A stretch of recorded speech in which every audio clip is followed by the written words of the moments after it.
Muy buenos días, mis hermanos. Me da mucho gusto estar aquí en esta mañana, este domingo tan agradable.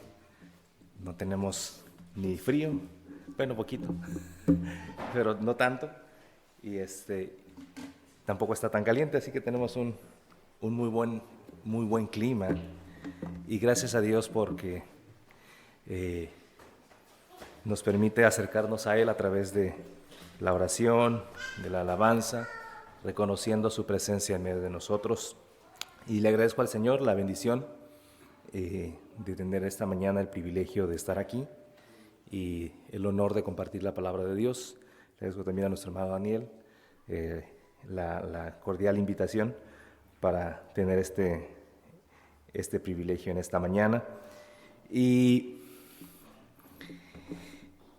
a través de la historia han pasado en la tierra diferentes personas que han dejado algún tipo de legado, algún tipo de huella en la historia de la humanidad.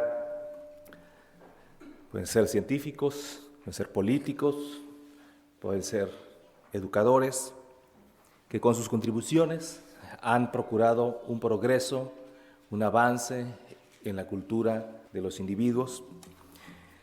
Y nosotros agradecemos al Señor porque en su gracia común Él ha concedido esto a la humanidad. Y para nosotros, como creyentes, indudablemente sabemos que todo esto viene de Dios, pero también como creyentes reconocemos que hay un personaje que vino para cambiar la historia en la forma en que nosotros lo conocemos, marcando un antes y un después, y es la persona de nuestro Señor y Salvador Jesucristo, de manera que hablamos de antes de Cristo y después de Cristo, un personaje que marcó de una manera indeleble la historia de la humanidad. Y por supuesto también la historia de nuestras vidas ha sido marcada por la presencia de nuestro Señor y Salvador Jesucristo. Cuando tenemos un encuentro con Él, nuestras vidas cambian necesariamente. Dice el apóstol Pablo que todas las cosas son hechas nuevas. Y esto es importante para nosotros recordarlo porque realmente no existe una persona más importante en toda la historia que nuestro Señor Jesucristo. Es importante recordarlo porque sin Cristo podemos buscar personalidades que seguir, famosos que seguir, artistas, deportistas que seguir. Y como cristianos también es importante recordarlo porque no hallamos a alguien más importante que nuestro Señor Jesucristo, a nadie más importante, ni un ser humano, pues todos somos falibles. No solamente otros seres humanos a los que podamos seguir sería incorrecto, sino aún enfocar nuestras vidas en nosotros mismos, como si la historia de la existencia de la humanidad se centrara en nosotros o girara en torno a nosotros. La Escritura nos enseña que el ser más importante es Dios. Nuestro Señor Jesucristo ha sido el personaje protagónico en toda la Escritura. En el Antiguo Testamento se nos habla acerca de el Mesías que vendría. En el Nuevo Testamento se nos da testimonio de que Él ha venido. De manera que a través de toda la Biblia podemos ver, como los teólogos dicen, el hilo rojo de la salvación, a Jesucristo a través de la Biblia. Él es el personaje principal. Y de eso quisiéramos en esta mañana estudiar un poco, hablar de la preeminencia de Cristo. Y si son tan amables, hermanos, en ir con sus Biblias a Colosenses capítulo 1, versículo 15 al 20, para centrar en esta porción de la Escritura nuestra atención y nuestro estudio. Colosenses capítulo 1, versículo 15 al 20. Colosenses capítulo 1, versículo 15 al 20. Voy a leerlo de manera audible y si ustedes son tan amables en seguirme con sus vistas la lectura, dice así la Escritura. Él es la imagen del Dios invisible, el primogénito de toda creación, porque en Él fueron creadas todas las cosas, las que hay en los cielos y las que hay en la tierra, visibles e invisibles, sean tronos, sean dominios, sean principados, sean potestades. Todo fue creado por medio de Él y para Él. Y Él es antes de todas las cosas, y todas las cosas en Él subsisten. Y Él es la cabeza del cuerpo que es la iglesia. Él es el principio, el primogénito de entre los muertos, para que en todo tenga la preeminencia, por cuanto agradó al Padre que en Él habitase toda plenitud, y por medio de Él reconciliar consigo todas las cosas, así las que hay en la tierra como las que están en los cielos, haciendo la paz mediante la sangre de su cruz. Vamos a orar, hermanos. Señor, te damos gracias por tu palabra, y Señor, rogamos que tu Espíritu nos ayude, nos ilumine, nos dé entendimiento para apreciar las maravillas de tu palabra y también apropiarnos de ella en nuestro diario vivir, para traer mayor gloria a tu nombre y para el bienestar de tu pueblo. En Cristo Jesús. Amén. Este pasaje que hemos leído, como podemos notar, nos habla de la preeminencia de Cristo, del gran lugar de superioridad de Cristo sobre todas las cosas. De hecho, como hemos notado en esta lectura, es una sección, una unidad de pensamiento que tiene este tema. Es posible que esto se trate de un himno de la iglesia en el primer siglo. Posiblemente estamos ante uno de los himnos paulinos, según nos sugieren los estudiosos. Y el tema es este: Cristo como superior a todas las cosas, Cristo como preeminente, Cristo como primado sobre todas las cosas. Y podemos dividir este pasaje para nuestro estudio en dos partes principales. En primer lugar, la preeminencia de Cristo en la creación, versículo 15 al 17. Y en segundo lugar, la preeminencia de Cristo en la iglesia, versículo 18 al 20. Los primeros 3 versículos nos hablan de la preeminencia de Cristo en la creación, la primera creación, la creación de todas las cosas.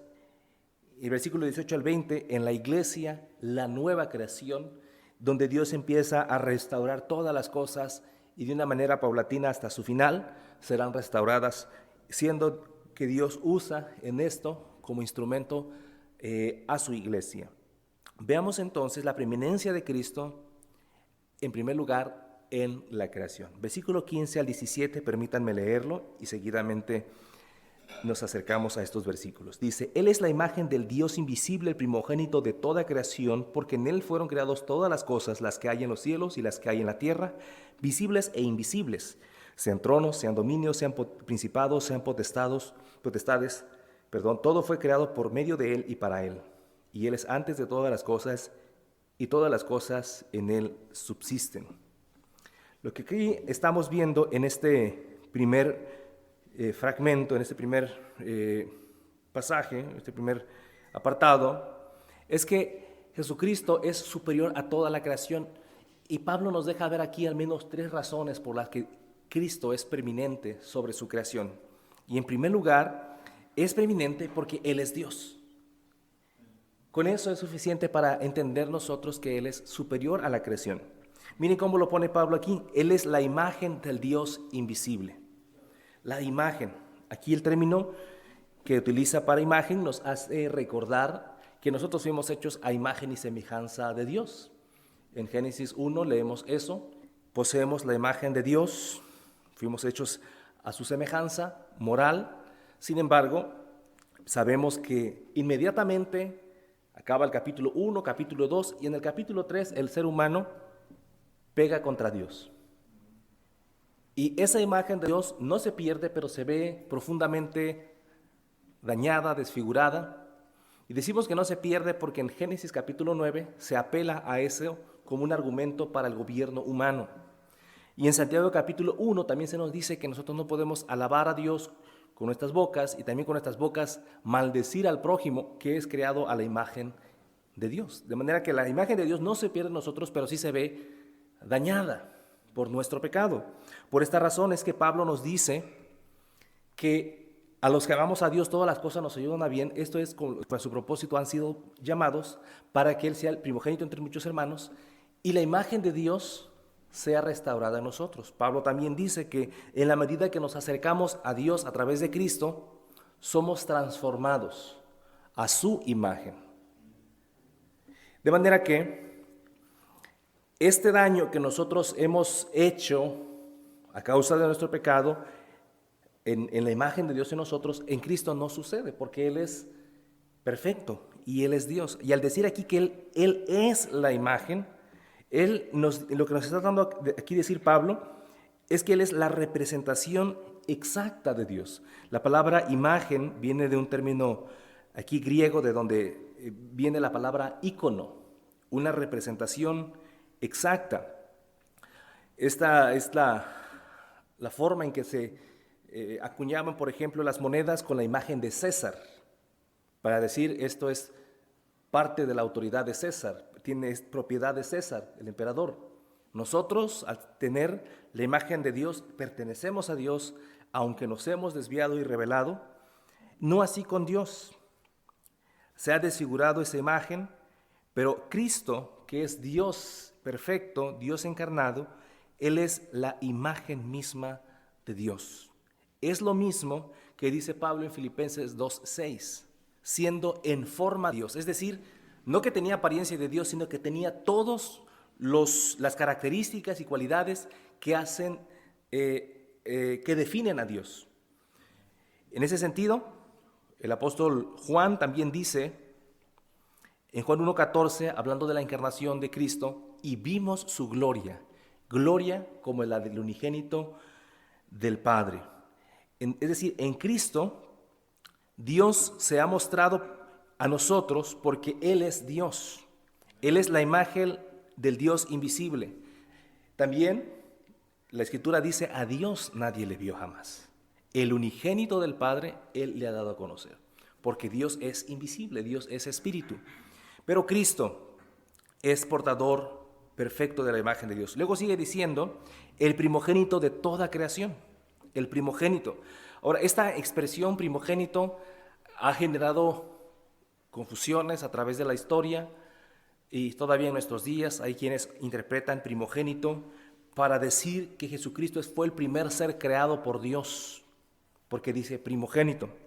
Y si bien la palabra primogénito puede referirse al primero en orden cronológico, no necesariamente es el único uso que hay en la Biblia. También la Biblia y la cultura judía utiliza la palabra primogénito para referirse al primero en rango o categoría. Por ejemplo, en el Salmo capítulo 89, versículo 27, nos refiere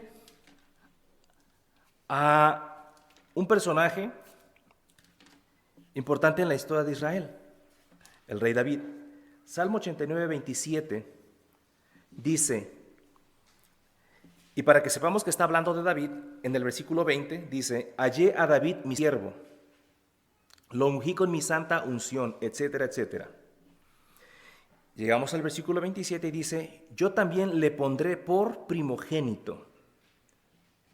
Y sabemos que David no era el primogénito en orden cronológico de la familia, sino de hecho era el menor.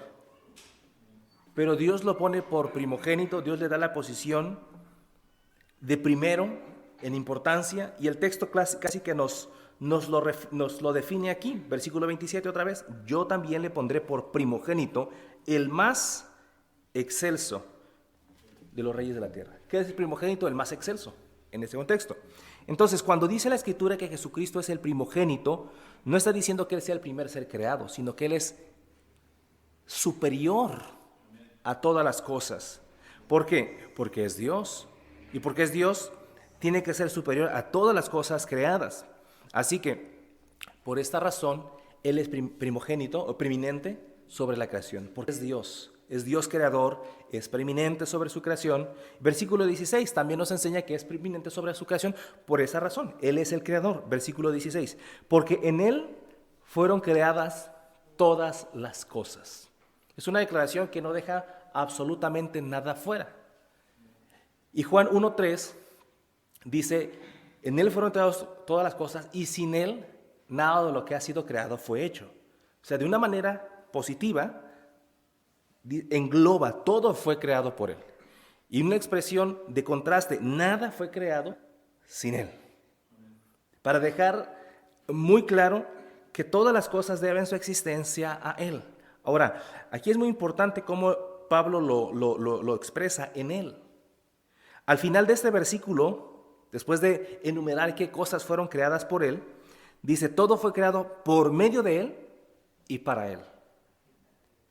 Tres cosas que se dicen de Jesucristo como creador. Las cosas fueron creadas en Él. Él es el fundamento de la creación.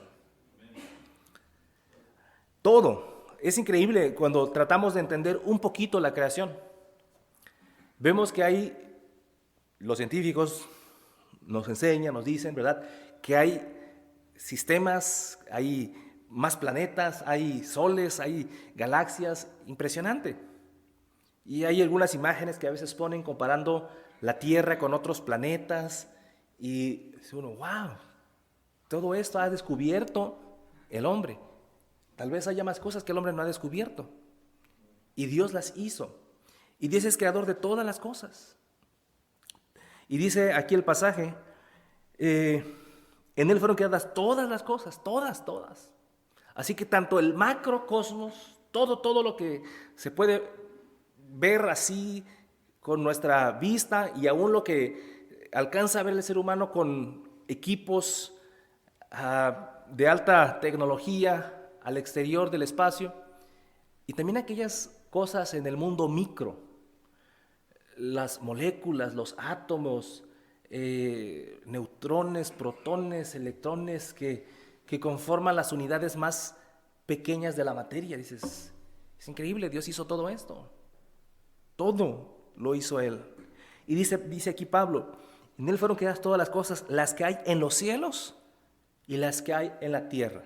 Es decir, absolutamente todo. Y Pablo sigue detallando un poco esto, dice visibles e invisibles. Visibles, las cosas materiales. Invisibles, las cosas espirituales, también fueron creadas por Dios. Y dice, sean tronos, dominios, principados, sean potestades. Estos términos nos refieren los estudiosos de la Biblia, que refieren a diversos tipos o rangos en el mundo angelical. Es decir, aún los seres espirituales que evidentemente nosotros somos incapaces de ver, fueron creados por Dios. Seres materiales, cosas materiales y también seres espirituales. Todo fue creado por Él. Por eso Él es preeminente sobre toda la creación. Todo fue creado por medio de Él y para Él. Empezó el versículo diciendo que en Él. Termina diciendo por medio de Él y para Él. Es decir, en Él es el fundamento de la creación. Sin Él no hubiese creación. Por medio de Él es el agente, Él es el instrumento, Él es el agente que trae la creación a existencia y para Él. Él es el fin, Él es el propósito de existencia de las cosas. Aún nosotros no hallaremos satisfacción plena en la vida, aunque nos vaya bien materialmente, aunque nos vaya bien en la familia, aunque nos vaya bien en lo que sea. Nuestra razón de existencia la hallamos en nuestro Creador. Y hasta que el ser humano viene a Cristo en arrepentimiento y fe, empieza a encontrarle verdadero sentido a su vida, porque fuimos creados en Él, por Él y para Él. Pero no solamente eso está bien.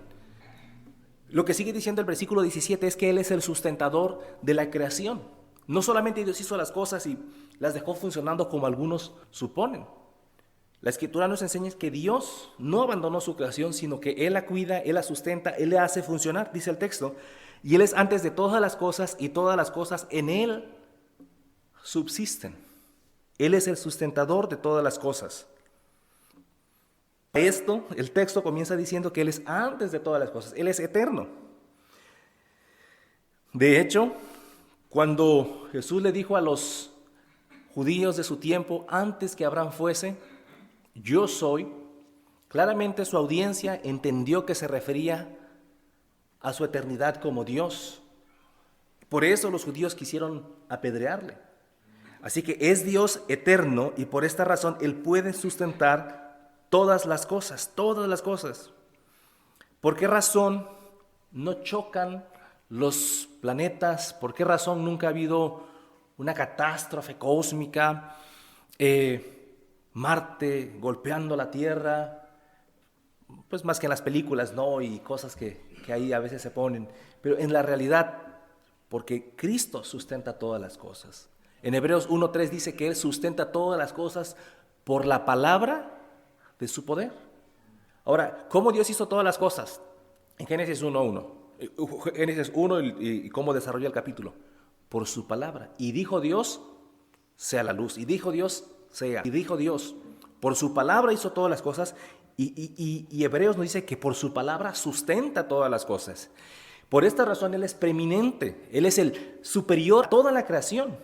Porque es Dios, porque Él es el creador y porque Él es el sustentador de la creación. No hay cosa, persona, evento, situación más importante que debemos nosotros valorar así que a Cristo. Ahora, eso significa, hermanos, que todas nuestras posesiones materiales realmente no son tan importantes cuando las comparamos con Cristo. Todos nuestros logros en la tierra no son tan importantes cuando los comparamos con la persona de Cristo. Ahora, en segundo lugar, Pablo nos explica, versículo 18 al 20, que Jesucristo es preeminente en la iglesia, en su iglesia. Dice el versículo 18 al 20, lo leo completo y nos acercamos al texto. Dice, y Él es la cabeza del cuerpo que es la iglesia, Él que es el principio, el primogénito de entre los muertos, para que en todo tenga la preeminencia, por cuanto agradó al Padre que en Él habitase toda plenitud, y por medio de Él reconciliar consigo todas las cosas, así las que están en la tierra como las que están en los cielos, haciendo la paz mediante la sangre de su cruz. Después de haber Pablo presentado la preeminencia de Cristo sobre toda la creación, ahora la focaliza en su iglesia y cómo Él traerá redención otra vez a toda la creación. Dice el texto que Cristo es preeminente en la iglesia porque Él es el originador, el creador de la iglesia. Dice, y Él es la cabeza del cuerpo que es la iglesia, el principio, el primogénito entre los muertos, para que en todo tenga preeminencia. Fácilmente en este versículo vemos algunas 4 cosas que se dicen acerca de Cristo y su iglesia, y todas estas porque Él es el creador de la iglesia. Dice que Él es la cabeza del cuerpo que es la iglesia. Cuando utiliza esta figura de cabeza y cuerpo, el apóstol Pablo, que es quien frecuentemente la utiliza para que nosotros comprendamos un poco de nuestra unión con Cristo. Claramente la intención es enseñarnos que Él es la autoridad de la iglesia. Que así como nuestra cabeza le ordena a nuestros miembros, nuestras extremidades, cada parte de nuestro cuerpo le da órdenes para que hagan cosas, así también Cristo, como Señor de su iglesia, coordina, ordena, gobierna, cuida de su iglesia, y Él mismo es la cabeza. Esto es interesante porque Cristo no envió ni siquiera a Miguel, por ejemplo, o a Gabriel, que fueron los anunciadores de su nacimiento, para ellos cuidar la iglesia. Cristo mismo cuida su iglesia. Es por eso que en Apocalipsis dice que Él se pasea entre su iglesia. Cristo está entre su iglesia. Y en Hebreos 2 leemos que Cristo canta con su iglesia. Él está presente en su iglesia, porque Él es la cabeza. Él es el Señor de la iglesia. Dice aquí también Pablo, versículo 18, y Él es la cabeza del cuerpo, que es la iglesia, Él que es el principio. Él es el que le da origen a la iglesia. Por esa razón leemos nosotros en Mateo, capítulo 16, que Cristo dice, edificaré mi iglesia. Él es el propietario, Él es el originador, el generador de su iglesia. ¿Y cómo hace Cristo a su iglesia? Al convocar a pecadores como nosotros al arrepentimiento y la fe, al responder a Él, Él los une, Él los hace su cuerpo, y así genera el Señor a su iglesia.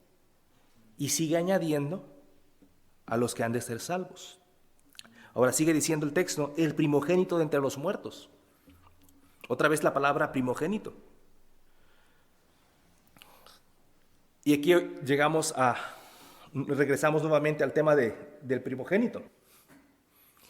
Si primogénito significara primero en orden cronológico, aquí tenemos un pequeño detalle. Porque sabemos que Cristo no fue el primero de entre los muertos. Hubo otros que Cristo mismo resucitó y hubo otros que en el Antiguo Testamento resucitaron. Pero lo que aquí está diciendo Pablo es que la persona de Cristo, al resucitar de entre los muertos, ocupa un lugar supremo, porque su resurrección tiene una importancia, una jerarquía, un rango superior. Y es la imagen, por así decirlo, de cómo será nuestra resurrección. Una resurrección para no ver la muerte más, una resurrección para tener un cuerpo glorificado. De esto se trata. Así que, por eso Él es el creador de la iglesia, porque Él la gobierna, porque Él le da origen, Él llama a los que ha de salvar, y Él nos da, como dice el apóstol Santiago también, Él es la primicia de la resurrección. También Pablo de esto habla en Corintios. Versículo 19. Perdón. Estamos en el 18. El primogénito de los muertos para que en todo tenga la preeminencia. Para que en todo. Es decir, hablando de la iglesia, ya Pablo nos dijo que tiene preeminencia en todas las cosas, las visibles, las invisibles, etcétera, en la creación. Pero en la iglesia también dice para que en todo tenga la preeminencia. Cristo debe tener preeminencia en nuestras oraciones, en nuestras alabanzas, en la predicación de su palabra, en todo lo que hacemos.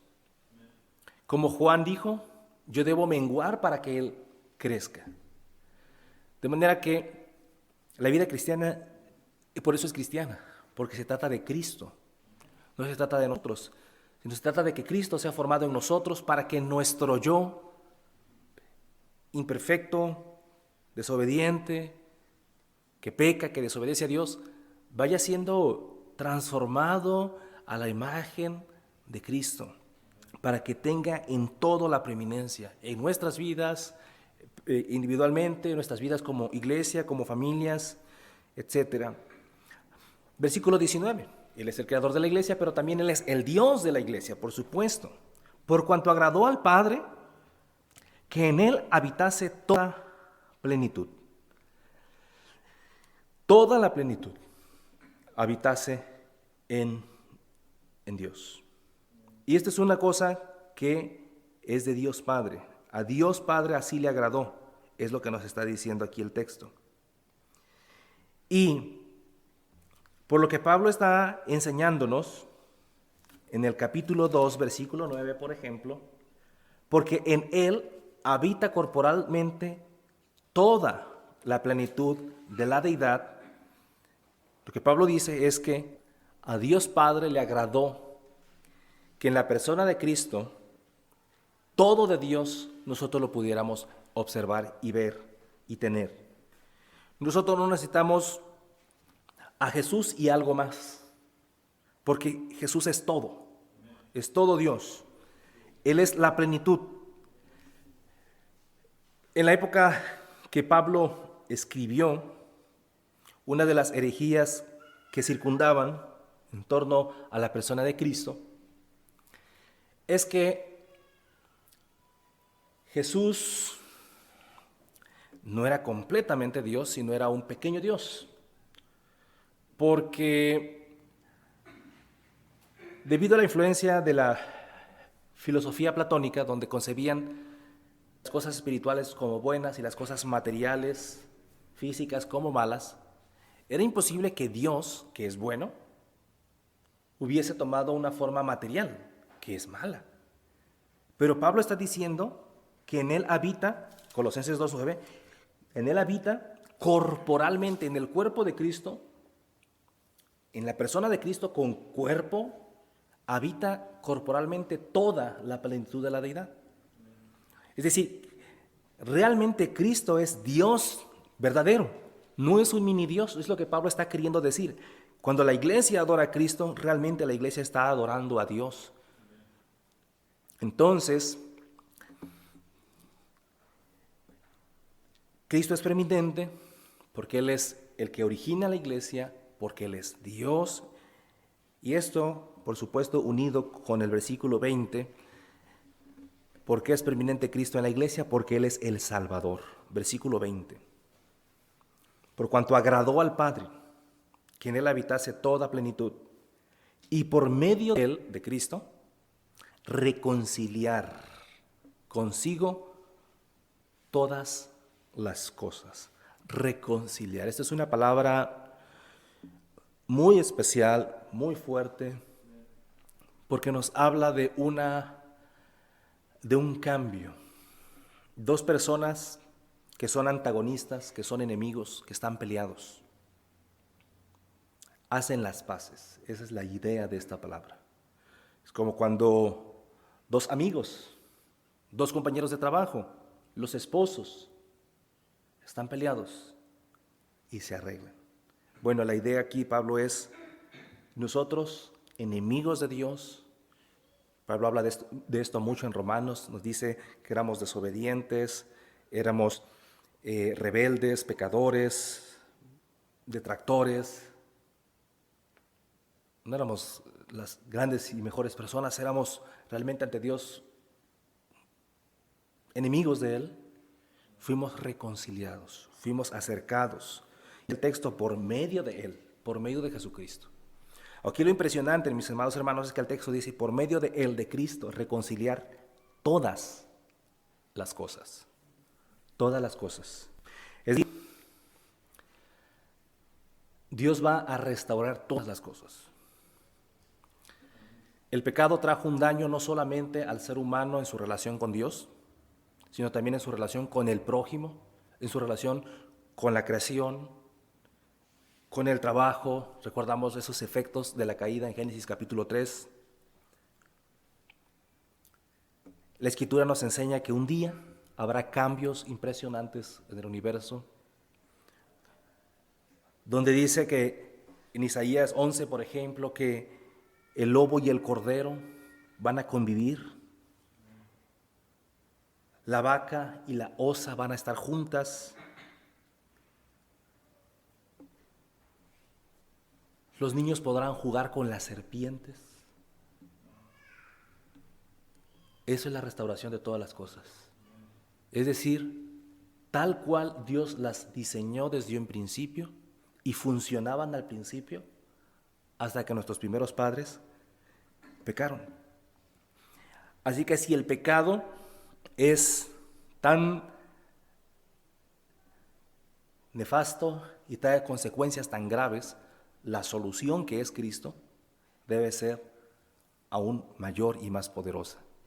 Y eso es lo que la Escritura nos dice cuando habla de restaurar todas las cosas. Por eso la Escritura nos dice que no habrá más llanto, no habrá más dolor, no habrá más muerte, no habrá más enfermedad.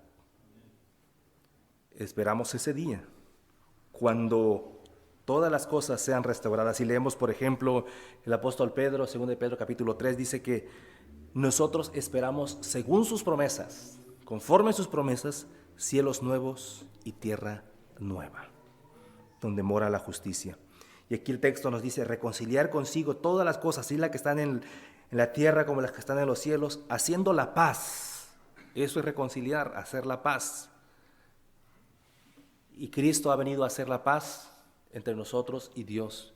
Y por esa razón Pablo dice que Dios nos ha encargado a nosotros el ministerio de la reconciliación.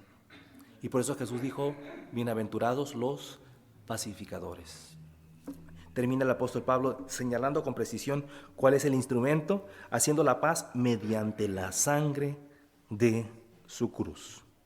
Cristo pagó en la cruz con su vida nuestra salvación. Por esta razón, hermanos, Él es el preeminente en la vida cristiana, en la iglesia, no nosotros. Él es preeminente en la creación, Él es preeminente en su iglesia. No necesitamos más que a Cristo. Y entonces debemos nosotros cuidarnos de no desviar nuestras miradas, por supuesto, hacia el mundo, claro, pero tampoco poner nuestra mirada quizá en alguna figura pública de la iglesia o en nosotros mismos, quitando así la preeminencia de Cristo en su creación, en su iglesia, en nuestras vidas. Vamos a orar, hermanos. Señor, te damos gracias por tu palabra, gracias porque en Cristo tenemos la razón de existir, el sentido a la vida, y en Él estamos completos. De nosotros mismos no estamos completos, nos faltan cosas, nos hallamos faltos, nos hallamos fracturados, pero en Cristo, Señor, tú restauras nuestras vidas. Y por esta razón, Señor, entendemos que Él es el supremo de todas las cosas. Ayúdanos, Padre, a no poner nuestra vista en nadie que no sea Cristo. Líbranos, Señor, también de enfocar nuestra vista en nosotros mismos. Líbranos de compararnos con otros hermanos o aún con los no creyentes y pensar que somos nosotros mejores, que realmente es por Cristo y su redención obrada en la cruz que hemos sido reconciliados. Te damos gracias y te pedimos que en esta semana, en este día y el resto de nuestras vidas podamos vivir bajo el Señor Cristo, trayéndole honor y gloria. Gracias por tu palabra en Cristo Jesús.